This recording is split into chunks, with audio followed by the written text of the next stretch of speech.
Hey now, it's Ruben with Help Find the Others. How you guys doing? Um, Grateful for everyone hanging in there. The Discord's been really fun lately. With how crazy most social media and stuff has become surrounding politics and pandemic stuff or whatever. It's been really great for me, and I know for the people taking part in all the conversations and what have you on our Discord. It's been a nice little retreat from a world gone mad. So grateful for you, grateful for everyone that still catching on to the podcast and YouTube videos and stuff like that. And uh, yeah, my, my world would not be the same without you guys. So always grateful. I'm out here checking out this spot. This weekend, I'm uh, giving a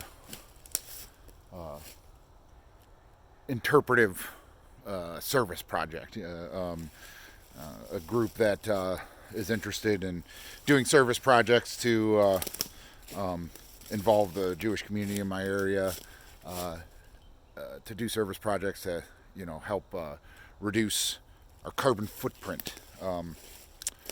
It's an organization working to combat climate change, and so they asked me to come give a little talk about deforestation and forest health and stuff like that, and show everybody how to eradicate honeysuckle, or what we can do, to kind of help with invasive plants and stuff like that. So anyway, I'm out here, as I usually am in the woods, but I was thinking about climate change and what I would say in the spiel I'm going to give and stuff like that.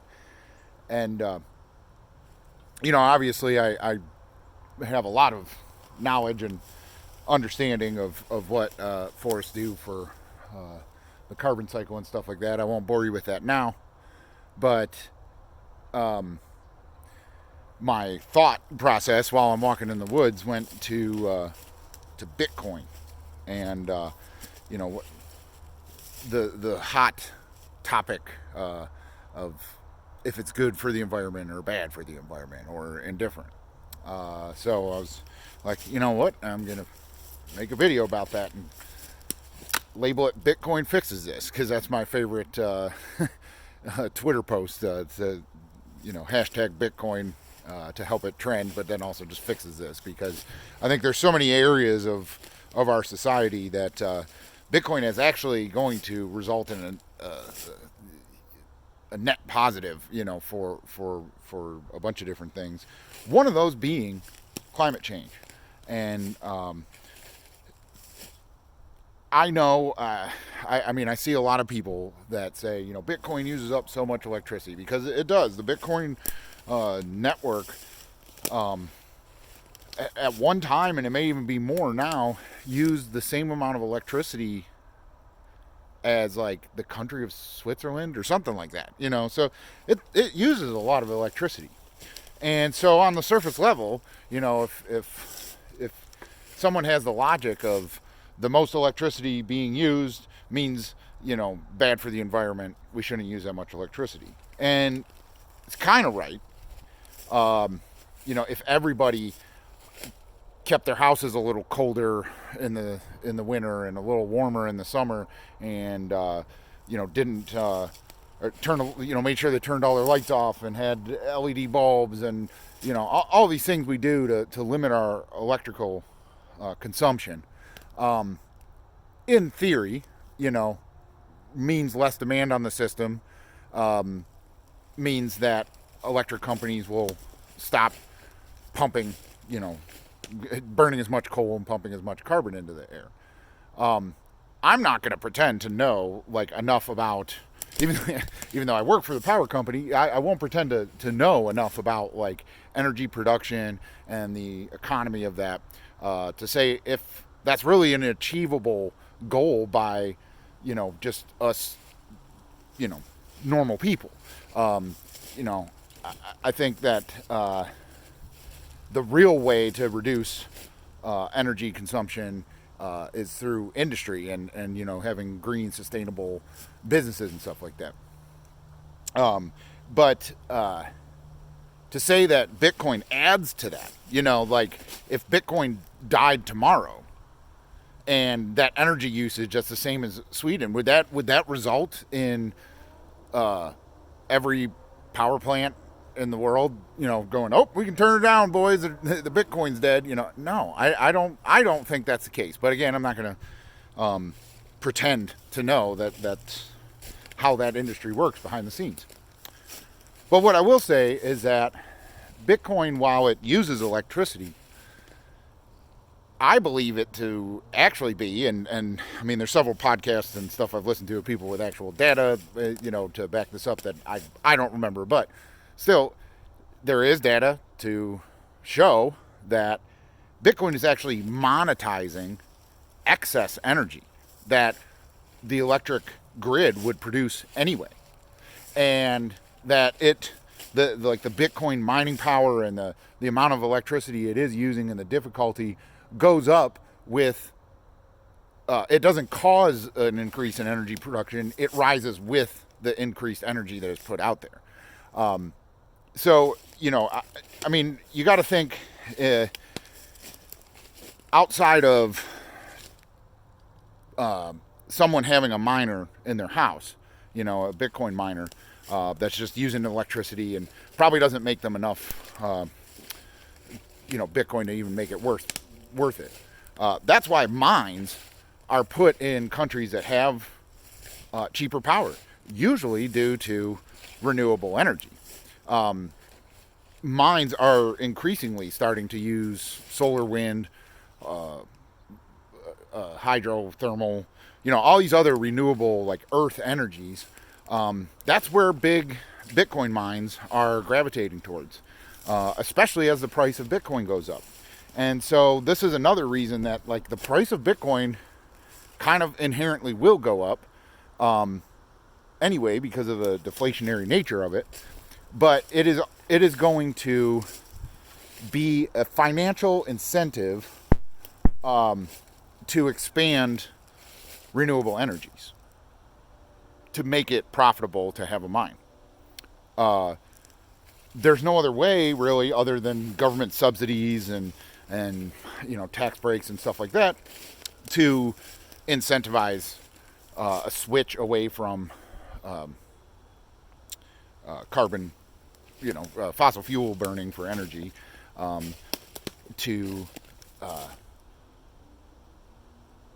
switch to renewable energies. So the profit incentive for industries to do that will be Bitcoin mining. Miners can serve another purpose as well that helps reduce costs. In colder regions, they actually use the Bitcoin mine in apartment buildings and stuff like that, and use it as the heat, for the water and just the heat in the apartments. I think that will continue to be a thing. I saw something, I can't remember what farm it was, but this farm in New Zealand, actually, I think it was, they had, because a big thing that adds to global warming and climate change is methane from cow farts. That's one reason. Another thing people say to cut your carbon footprint is to eat less meat, because then there'll be less cows, and then you can there'll be less methane in the air because there's less cows farting. And again, I don't know much about industrial agriculture, but it doesn't seem to me like just because a small percentage of people stop eating meat that they'll have less cows. But anyway, this farm put like some sort of tent or some way to capture the methane, and they burn it, and the energy from burning that runs a Bitcoin mine, which they use to offset costs of their farm and as a profit. I think you're going to see more of that. It's an incentive to think outside the box when it comes to energy, and for industries that have energy waste, it's a way to monetize that back. Just oil companies. There was I think it's like the biggest oil company in the United States. Um, when you go past the oil refinery, there's like a flare where they burn off excess gases that aren't used in the process or whatever. So that's a waste of energy. All that is just light and heat just going out into the universe, you know? And um, they are actually on all their refineries, they are starting to uh, capture that energy and mine Bitcoin with it and, you know, make money and profit and offset costs and stuff like that. So, I mean, right now, Bitcoin may be adding to the the climate change scenario, just based on the inefficiencies of our electrical grid. But I do think when I say Bitcoin fixes this, I don't mean climate change in general, but it is the financial motivation to move towards fixing uh, fixing the climate change issue and the carbon cycle and greenhouse gases and stuff like that. You know, if it doesn't fix the solution, it fixes the gridlock where we're waiting for the government to do something, and they've, you know, made it pretty damn obvious that they're not going to, or if they are, it's going to be, you know, slow as shit. So Bitcoin fixes that, you know. You know, there's other things. I don't need to go through every pro-environmental Bitcoin issue, but you know, just look it up, and if you were someone who thought, you know, that that Bitcoin is making, you know, climate change faster, like, really look into it, because that's actually just kind of FUD against Bitcoin, fear, uncertainty, and doubt. It's really not the case. I think Bitcoin is going to just be a main catalyst and driver for a lot of innovation and technological change that's for the better. You know, another area that I think Bitcoin fixes that's a problem right now is, you know, just social unrest, right? Whether it's towards, you know, one political party or another, whether it's towards racism or sexism or homophobia or all this stuff, you know, just any cause that is making people upset, frustrated, fight, violent, whatever, you know. I made a video before, and I said Bitcoin will be the most peaceful revolution the humans have ever seen. And so, when I say Bitcoin fixes social unrest,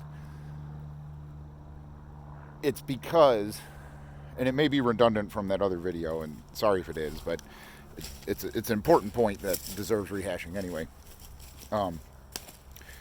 I think that the central bank fiat money system and that whole modern monetary theory way of fiscal policy and monetary policy around the world, the microcosm or whatever that has caused, that is half the economy and half social culture, is just completely rotten to the core at this point, and people don't really realize why, you know. And that can raise its head in society as just anger, confusion, fear, all of these negative emotions that people are not really having a good time or an easy time processing, and they're taking it out on each other. I think it all comes back to just the collapsing economy, and we don't really realize it, you know. But if you look, you know, one of the biggest things Bitcoin has taught me is about, like, hard money and how important that is. You know, to have the exchange and value storage that we use, and that's what money is, and you can never get rid of that. But that has to be backed in something that required work, you know, at some point. And so, you know, there's a website called WTF Happened in 1971, And so I've found my way to that through Bitcoin rabbit holes, and it really eye opening in that every economic metric chart that you can think of, like wage disparity to income, whatever. I don't know. I can't think of, without looking at it, I can't remember what graphs are on there, but it's like 50 different graphs of historical economic data, and all of them have this extreme divergent nature in their lines starting in 1971. And basically every one of these metrics just shows that starting in 1971, the world economy started to just strongly favor the 1% and screw everybody else since 1971. So what happened in 1971? In 1971 is when Nixon took the US dollar off of the gold standard, and it was no longer backed by gold, and no other country's gold was, or money was backed by gold, and everybody had to value the dollar, value their money in the dollar, and it became the world reserve currency. And this was done in the name of like stopping war, because just coming through Vietnam, and so obviously that didn't work, right? But it also has just created such an income gap and a wealth gap that has just been eroding the middle class since then. And since most people are middle class, yes, there's upper, lower, middle, whatever. It's, what do you want to do? Do you want to get poorer, stay the same, or like make more money every year? Most people want to make more money every year. I think that's an inherent flaw in our society, but still, like that's everybody wants a raise every year. You want a better job eventually, all these things. Well, since 1971, it's become increasingly harder to do that. And once we were off, gold backing our dollars, gold is an deflationary, scarce resource. And so when you go and you don't have hard money, you don't have sound money that's backed by anything, and you have fiat money, which is what we started in 1971 and still have, it's an inflationary environment. And so what that means for us is that saving money makes it lose value over time. The system wants you to spend money. It wants that money in the system. And so it creates, consumerism, materialism, all these things. And then, but still, even though that makes the economy look like it's doing well, right? Because people are spending money. Over time, since 1971, less and less people have been able to have any money in savings for an emergency event or loss of a job or health or medical bills, stuff like that. But the economy has been doing better. We've been buying, right? And that's what an inflationary system does. And what scares me about right now is that the U.S. Federal Reserve has said that they will keep inflation as hot as it needs to be for as long as it needs to be to make sure that we have employment. So our money's going to be worth less and less and less. And people kind of feel that, even if they don't realize why. They feel that. You feel that when you get gas. You feel that when you go to the grocery store, when you go to a restaurant, food prices are up, everything's up. And you start to feel that over time. And if you're not really paying attention because you live check to check, like that frustration gets misdirected at other things. And I think that's what's really going on. So why does Bitcoin fix that? Well, Bitcoin fixes that because it is deflationary like gold, but it's a new asset, and it's like gold, but it's like stocks, but it's like currency, but it's it's all these different things. And because of that, we're still figuring out how society is going to view it. And so because of that, it has asymmetric potential. It can go through the roof. There is no ceiling to it. And it is so scarce, and it's provably scarce. You can audit it. It's the most transparent financial system we'll ever have. That fixes a lot of these problems. It fixes a lot of the frustration. It can make society more fair to people the American dream of saving up is actually possible with Bitcoin, to where it is not with a minimum wage job, right?